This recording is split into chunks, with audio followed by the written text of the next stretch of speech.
Good morning, dear students.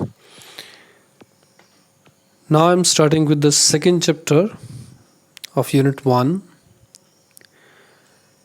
which is regarding damped oscillations. उससे पहले undamped और damped oscillations के बीच में थोड़ा सा आपको डिफरेंस पता होना चाहिए. सबसे पहले जो फर्स्ट पॉइंट है, we know that energy of oscillator, it's directly proportional to amplitude square. आपने ये फार्मूला मैंने पिछली बार आपको करवाया था, which was E equals to half m omega square a square. तो what is A? A is the amplitude. So A square, that means energy is directly proportional to square of the amplitude. So energy is related to amplitude, that's for sure. अब अगर हम देखें, if there is no loss of energy, अगर surrounding में कोई energy का loss नहीं होता है तो जो एम्पलीट्यूड है ऑसिलेशंस का वो चेंज नहीं होगा. That will remain the same. Such oscillations are undamped oscillations. जैसे अगर मैं डैम्पिंग की बात करूं, क्योंकि डैम्पिंग की बात हमने थोड़ी देर में करनी ही है, जस्ट अगर मैं पेंडुलम कंसिडर करूं, सराउंडिंग में एयर होती है, एयर के पार्टिकल्स कंसिडर कर लिए, हमने थोड़ा सा इसको एम्पलीट्यूड दिया, मैक्सिमम डिस्प्लेसमेंट, उसके बाद इसको छोड़ दिया, तो ये क्या करेगा, इस मीन पोजीशन के अबाउट ऑसिलेट करेगा. लेकिन अगर सराउंडिंग में एयर पार्टिकल्स हैं तो ये पेंडुलम इन एयर पार्टिकल्स के साथ स्ट्राइक करके अपनी एनर्जी इन एयर पार्टिकल्स को दे देगा. ऑफ कोर्स ये प्रोसेस बहुत स्लो होगा, लेकिन ये अपनी एनर्जी इन पार्टिकल्स को कर देगा. तो सिस्टम की अपनी एनर्जी, सिस्टम यहाँ क्या है, दैट इज पेंडुलम. तो सिस्टम अपनी एनर्जी इन पार्टिकल्स को दे देगा, तो सिस्टम की अपनी एनर्जी क्या हो जाएगी, कम हो जाएगी. और अगर सिस्टम की एनर्जी कम होती है तो उसका एम्पलीट्यूड भी कम हो जाएगा, because E is directly proportional to square of the amplitude. ये मैकेनिकल ऑसिलेटर है. एक और मैकेनिकल ऑसिलेटर की डिस्क्रिप्शन है कि अगर मैं सपोज एक कंसिडर करूं,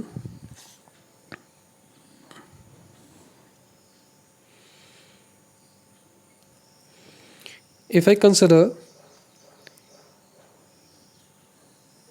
मास अटैच टू स्प्रिंग,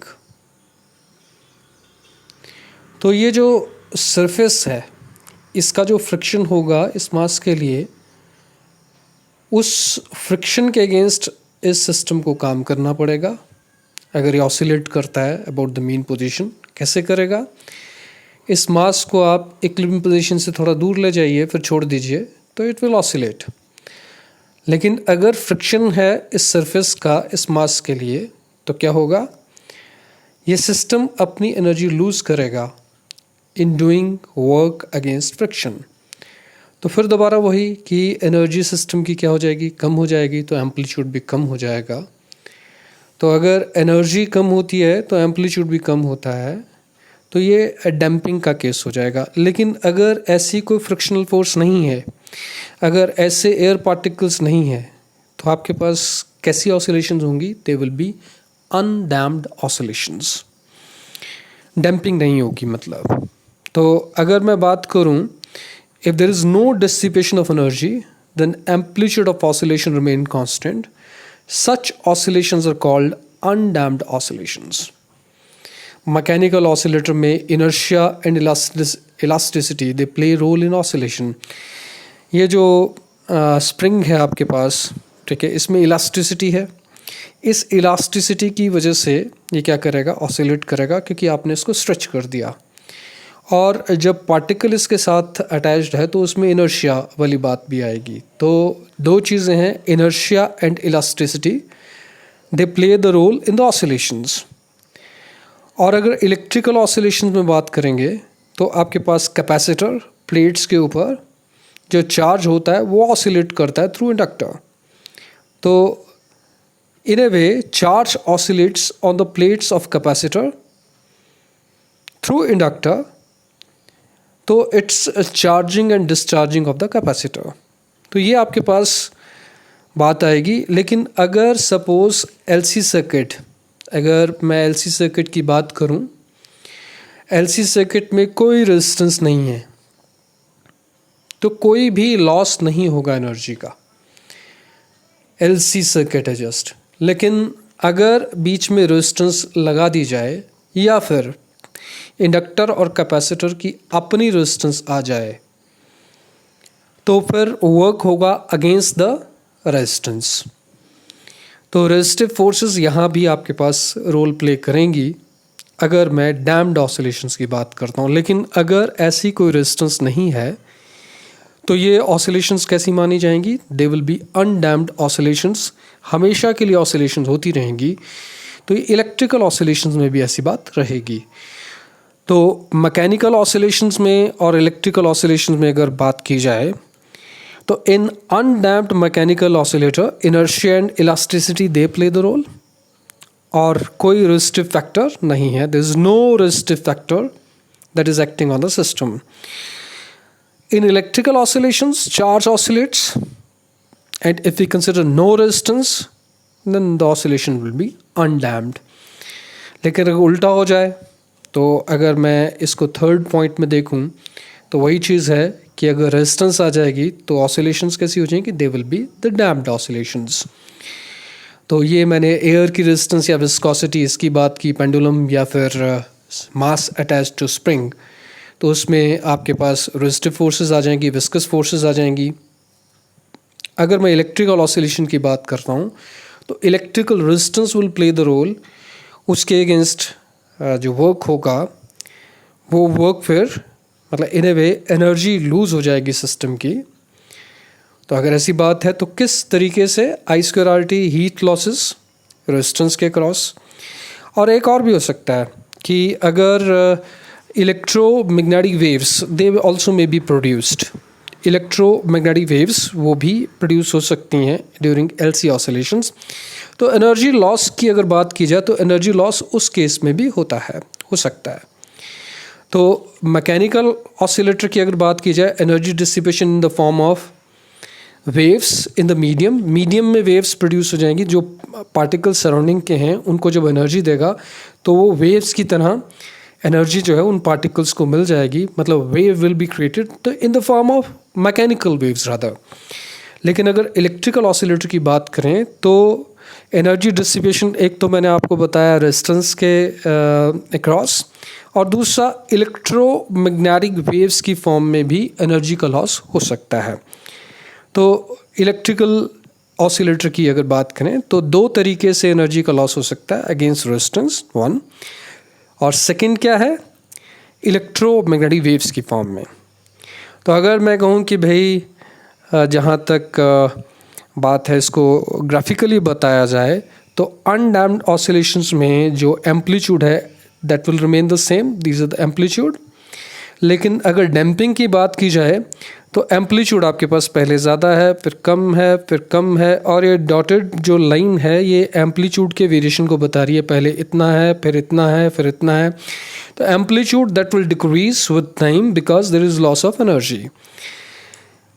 तो इस फिनोमिना को which is loss of energy, dissipation of energy, this mechanism that is called damping। तो डैम्पिंग हमारा अब नेक्स्ट टॉपिक ये रहेगा। जो रेजिस्टिव फैक्टर या रेजिस्टिव फोर्सेस हैं अगर उसकी बात की जाए, that is proportional to the rate of change of time, rate of change of the damping variable. और वो वेरिएबल इस वक्त हमने क्या माना? x माना। जैसे आप सपोज मैकेनिकल ऑसिलेटर की बात करें तो ये x आपके पास डिस्प्लेसमेंट होगा, रादर dx/dt आपके पास वेलोसिटी बन जाएगी। जैसे आप किसी बाइक में चल रहे हो सपोज, तो बाइक अगर स्लो चल रही है तो क्या होगा? आपको जो एयर पार्टिकल्स हिट करेंगे वो कम स्पीड से हिट करेंगे। लेकिन अगर बाइक ज़्यादा स्पीड से चलती है तो एयर पार्टिकल्स ज़्यादा स्पीड से आपको हिट करेंगे। तो आपकी जितनी ज़्यादा वेलोसिटी होगी उतनी ज़्यादा आपको रेजिस्टेंस मिलेगी। तो इसी तरीके से ऑसिलेटिंग सिस्टम के लिए भी ऐसा रहेगा। तो जितनी ज़्यादा ऑसिलेटिंग सिस्टम की वेलोसिटी होगी, वेलोसिटी मतलब मैकेनिकल ऑसिलेटर के लिए मैं बात कर रहा हूँ, जैसे पेंडुलम की बात हुई या फिर मास अटैच टू स्प्रिंग, तो जितनी ज़्यादा वेलोसिटी होगी उतनी ज़्यादा ये डैम्पिंग फोर्स होगी या डैम्पिंग फैक्टर होगा। लेकिन अगर मैं इलेक्ट्रिकल ऑसिलेटर की बात करूं तो ये x जो है वो डिस्प्लेसमेंट को नहीं रिप्रेजेंट करेगा, फिर चार्ज को रिप्रेजेंट करेगा। चार्ज q और dx/dt कैसा बन जाएगा? It will be dq/dt rather, that is current I। तो I जब आपके पास चेंज होगा, जब करंट आपके पास होगा तो करंट जितना ज़्यादा होगा उतनी ज़्यादा वोल्टेज होगी अक्रॉस द रेजिस्टेंस। ठीक है, current V equal to RI जैसे होता है, तो R तो वही है, लेकिन I अगर इंक्रीज होगा तो voltage across resistance that will increase, तो in a way that will lead to damping. तो आप अगर बोलें, और ये यहाँ अगर प्रोपोर्शनैलिटी की बात करें तो FD proportional to dx/dt। x आपके पास क्या है? डिस्प्लेसमेंट है मैकेनिकल ऑसिलेटर के लिए। x आपके पास क्या है? चार्ज है, किसके लिए? इलेक्ट्रिकल ऑसिलेटर के लिए। तो कांस्टेंट प्रोपोर्शनैलिटी जिसको R से लिख रहे हैं, that is damping, constant damping factor. तो अगर इसकी बात की जाए तो ये क्या होगा? That will be corresponding to resistance, that means resistive forces in mechanical oscillator. और यही आपके पास, क्योंकि ये इलेक्ट्रिकल रेजिस्टेंस बन जाएगा, तो इलेक्ट्रिकल रेजिस्टेंस ये करंट होगा dq/dt टाइप।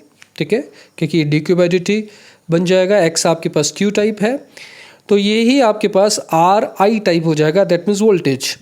तो डैम्पिंग का जो फोर्स है या डैम्पिंग फैक्टर है वो इस केस में, इलेक्ट्रिकल ऑसिलेटर के केस में क्या बन जाएगी? That will be the voltage across the resistance.